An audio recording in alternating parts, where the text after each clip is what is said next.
తాకట్టులో ఉన్న మీ బంగారం ఈ రోజు ఎంత ధర చేస్తుందో కొమ్మూరి గోల్డ్ వాళ్ళకి కాల్ చేస్తే ఫ్రీ గోల్డ్ కాస్ట్ చెక్ చేసి చెప్తారు. నమస్తే రమగారు. నమస్తే జయ.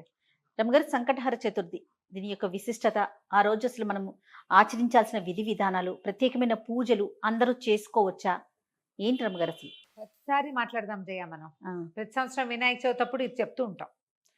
సంకటహర చతుర్థి అంటే నెలకి 2 చవితులు వస్తాయి. మనం ఎట్లా వెళ్తాం, మన కాలం ఎలా నడుస్తుంది, మంది డేట్ల ప్రకారం పోతుంది. అవును, 1, 2, 3, 4 నుంచి 30 దాకా లేదా 31 దాకా, కొండకుచో 27, 28 దాకానే.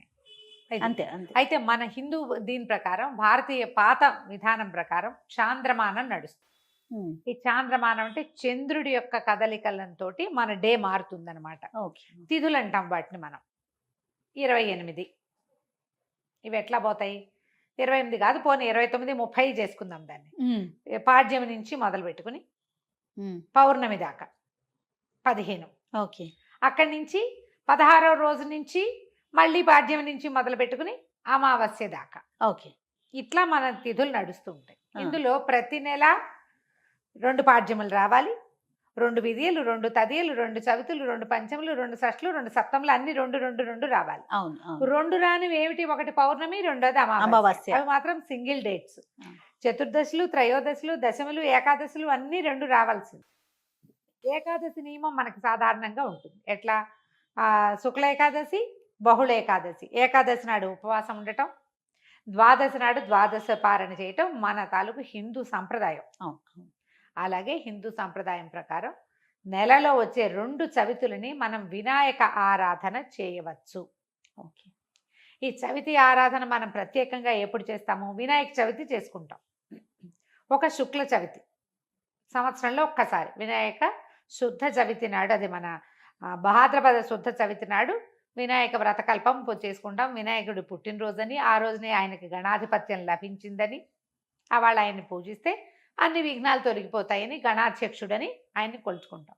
అలాగే ప్రతి నెల వచ్చేటువంటి కృష్ణ చవితి నాడు, బహుళ చవితి నాడు వినాయక ఆరాధన చేస్తే సమస్త విఘ్నాలు తొలగిపోతాయి అనేది ఒక ప్రత్యేకమైన నియమంగా చెప్తారు. ఓకే. ఈ నియమాన్ని మనకంటే ఎక్కువగా తమిళులు పాటించేవారు. వాళ్ళు ఎక్కువ పాటిస్తారు.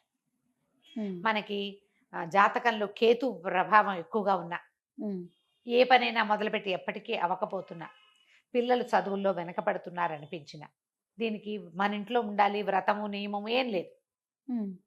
పెద్దవాళ్ళు చెప్పిందే చెయ్యాలి, మన ఇంట్లో లేకపోతే చేయకూడదు, అలాంటిది ఉండదు. సార్వజనీయమైన వ్యవహారం, ఎవరైనా చేసుకోవచ్చు. మనమే ప్రాబ్లమ్స్లో ఇరుక్కుంటున్నాం. ఏ పనైనా మొదలు పెడితే అవటం లేదు, అన్ని అడ్డంకులే దానికి. ఓకే. వ్యాపారాలకి, చదువులకి, ఇంట్లో ఏదైనా వస్తువులు తరచుగా పాడైపోవటం, ఇది కూడా జ్ఞాపకం పెట్టుకోండి.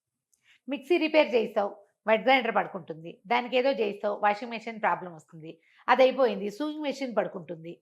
ఇట్లా రిపేర్లు చేస్తూ ఉన్న వాళ్ళు ఉంటారు చూడు.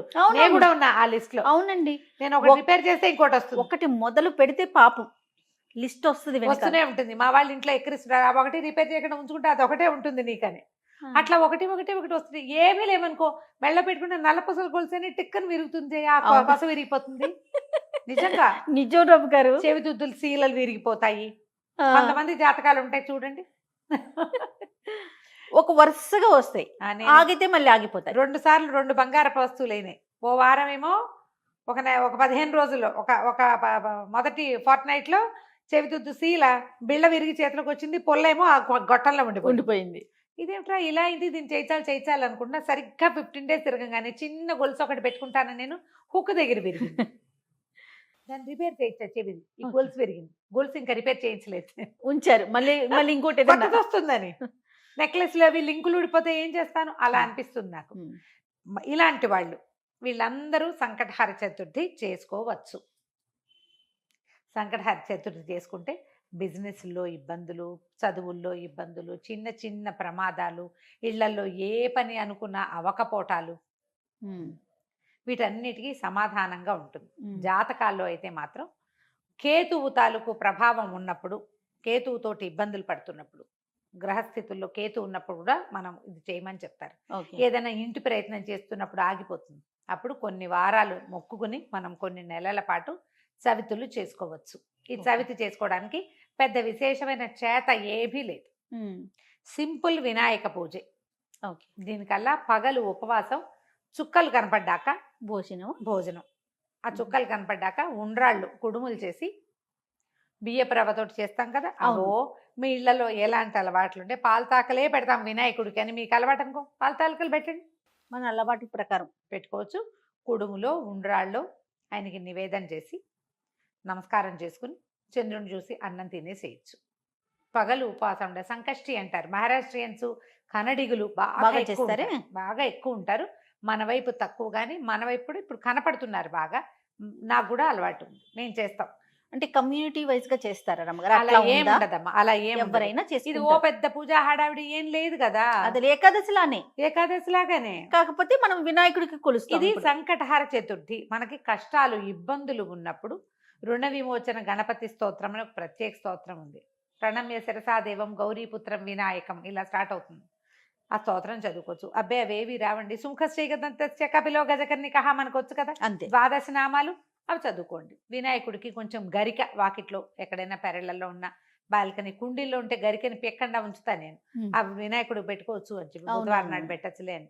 ఆ 2 గరిక పోచలు వినాయకుడికి సమర్పించడం, ఉండ్రాళ్ళు సమర్పించి నమస్కారం చేసుకోండి. ఇది చాలా మంచిది. మరి పసుపుతోటి వినాయకుడిని చెయ్యాలి అదేదో సిద్ధాంతంగా చెయ్యొద్దమ్మా. ఎంత సింపుల్గా అయినా చేసుకోవచ్చు. సాయంకాలం సమీపంలో ఉన్న ఏ దేవాలయంలోనే గణపతి చతుర్థులు చేస్తారు. అన్ని చోట్ల వినాయక ప్రతిష్ట ఉన్న ప్రతి చోట సంకటహర చతుర్థి పూజ చేస్తారు. వెళ్ళి గుళ్ళో పూజ చేయించుకోండి, హాయిగా ఇంటికి వచ్చి భోజనం చేయండి, అంతే. కుడుములు ఏమైనా ఉండి మీ గుళ్ళో వాళ్ళు ఒప్పుకుంటే, ఆ దేవాలయం పద్ధతిని బట్టి కదా, ఒప్పుకుంటే మీరే కుడుములు తీసుకెళ్ళి స్వామివారికి అక్కడ నివేదన చేసి అందరికీ ప్రసాదం పంచిపెట్టండి.